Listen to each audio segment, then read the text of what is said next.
Intermittent fasting है क्या? जो लोग इंटरमिटेंट फास्टिंग करते हैं क्या चंद दिनों में, चंद हफ्तों में ही बिल्कुल दुबले पतले हो जाते हैं? इसकी असल हकीकत क्या है? अस्सलाम वालेकुम, डॉक्टर आयशा अब्बास आपकी डॉक्टर और डायटिशियन। आज हम पर्दा हटाने वाले हैं एक ऐसी हकीकत से जिसका बहुत कम लोगों को पता है, मगर ये जानने के लिए हमारी ये वीडियो आप आखिर तक ज़रूर देखिएगा, समझने की कोशिश कीजिएगा, क्योंकि ये वीडियोस बहुत मेहनत से बनाई जाती हैं और इसके पीछे बहुत रिसर्च और मेहनत होती है। इंटरमिटेंट फास्टिंग के बहुत सारे तरीके हैं। शुरू में जब लोगों को इस पैटर्न पे डाला जाता है तो जो लोग बहुत ज़्यादा कम गैप छोड़ रहे होते हैं फास्टिंग का, पहले 12 घंटे पे, फिर 14 घंटे का रोज़ा रखवाया जाता है, फिर 16 घंटे का रोज़ा। इस समय और रमज़ान के रोज़ों में ये फ़र्क होता है कि रोज़े तो सारी ही कौमें रखते हैं, लेकिन जो हमारा मुसलमानों का रोज़ा होता है उसके अंदर हम पानी या कोई भी लिक्विड कुछ भी नहीं लेते। इंटरमिटेंट फास्टिंग के अंदर लिक्विड्स की इजाज़त होती है, आप लिक्विड्स का इस्तेमाल कर सकते हैं। मैं तो अपने क्लाइंट्स को लिक्विड्स के अलावा कॉफ़ी, ग्रीन टी की भी इजाज़त दे देती हूँ, बशर्ते ये कि उसके अंदर चीनी का इस्तेमाल ना हो। यहाँ तक तो आपको बात समझ में आ गई।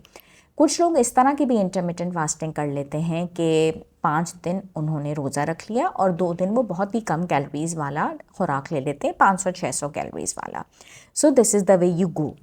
बात यह है कि जो लोग फास्टिंग पीरियड के अलावा वाला जो टाइम है वो ये समझते हैं कि हम इसके अंदर जो उनका दिल करे वो खा लें, तो ऐसा नहीं होता।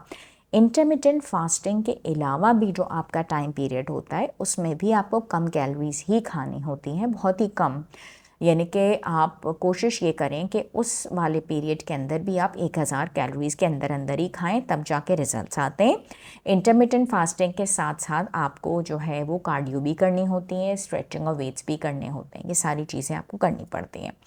अब सवाल ये पैदा होता है कि इंटरमिटेंट फास्टिंग का जो टाइम पीरियड होता है उसके अंदर आपने जैसे अंडा ले लिया, दलिया ले लिया, आपने सैंडविच ले लिया, सब्ज़ी ले ली, फल ले ली, दालें ले ली, लेकिन इसमें आप कोल्ड ड्रिंक्स और पिज़्ज़ाज़ और बर्गर्स और मिठाइयाँ और बेकरी आइटम्स और बहुत ज़्यादा ग्लूटेन वाली चीज़ों का इस्तेमाल ना करें तो बेहतर है, रिज़ल्ट नहीं आता। अब क्या ये हर किस्म के लोग इंटरमिटेंट फास्टिंग कर सकते हैं? ऐसा नहीं होता, सारे लोग इंटरमिटेंट फास्टिंग नहीं कर सकते।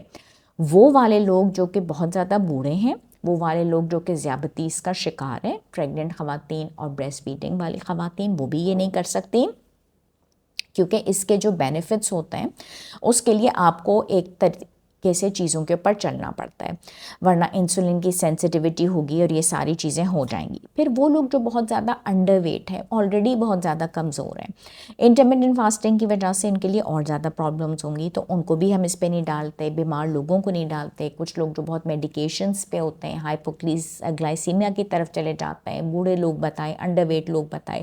फिर कुछ लोग हाइपोथायरॉयडिज्म का शिकार होते हैं, उनको थायराइड के इश्यूज़ होते हैं बहुत ज़्यादा, चक्कर आने के उनको बहुत ज़्यादा मसाइल होते हैं, कोई उनको जो फूड रिलेटेड अगर कोई इश्यूज़ हैं, कोई उनको बहुत ज़्यादा स्ट्रेस या डिप्रेशन के मसाइल हैं, तो उनको भी हम इसके ऊपर नहीं डालते। और कोशिश ये करनी चाहिए कि पीपल अगर डायबिटीज़ वाले हैं या जैसे भी हैं तो अपनी डायरी ज़रूर बनवाएं। गोल ये होना चाहिए कि बहुत ही हेल्दी तरीके से अपने पेट को, अपने मैदे को आराम देते हुए लोग जो हैं वो इंटरमिटेंट फास्टिंग की तरफ जाएंगे और उससे वो रिज़ल्ट हासिल करेंगे और उनका एक अच्छा सा डाइट प्लान भी उसी तरीके से बन जाएगा, साथ में वर्जिश भी होगी। तो बग़ैर किसी साइड इफ़ेक्ट के, कोई एग्जॉस्ट हुए बग़ैर और किसी चीज़ की प्रॉब्लम के बग़ैर और साइड इफ़ेक्ट के बग़ैर बहुत अच्छे तरीके से वज़न कम हो जाएगा, मगर इसका भी प्रॉपर डाइट प्लान बनता है। और फास्टिंग के अलावा जो आपकी विंडो है उसमें पानी का इस्तेमाल ठीक ठाक किस्म का हो, ताकि आपको कोई प्रॉब्लम भी ना हो, कब्ज़ की शिकायत भी ना हो। अगर कब्ज़ की शिकायत या ये सब कुछ हो जाए तो फिर वज़न जो होता है वो आपका कम नहीं होता। और दूसरी जो इम्पोर्टेंट बात है वो ये है कि आपने अपने डाइटिशियन और न्यूट्रिशनिस्ट से बहुत अच्छा सा डाइट प्लान बनवाना है। जैसे जैसे आपकी विंडोज़ बनती चली जाएंगी वैसे वैसे आपका डाइट प्लान उसी तरीके से डिज़ाइन होगा। मैं यहाँ कराची में होती हूँ, साउथ सिटी हॉस्पिटल में, अल खलीज टावर्स बहादराबाद में, नेक्स्ट टू मेडिकेयर हॉस्पिटल, शहीद मिलत रोड, और उसके अलावा मैं 2 तलवार क्लिफ्टन के ऊपर होती हूँ, डॉक्टर्स प्लाजा में, बिल्कुल ओशन मॉल के बराबर फर्स्ट फ्लोर में, जिलिंग क्लिनिक में। अपॉइंटमेंट आप लीजिए हमेशा ऑनलाइन अपॉइंटमेंट्स के लिए। शुक्रिया।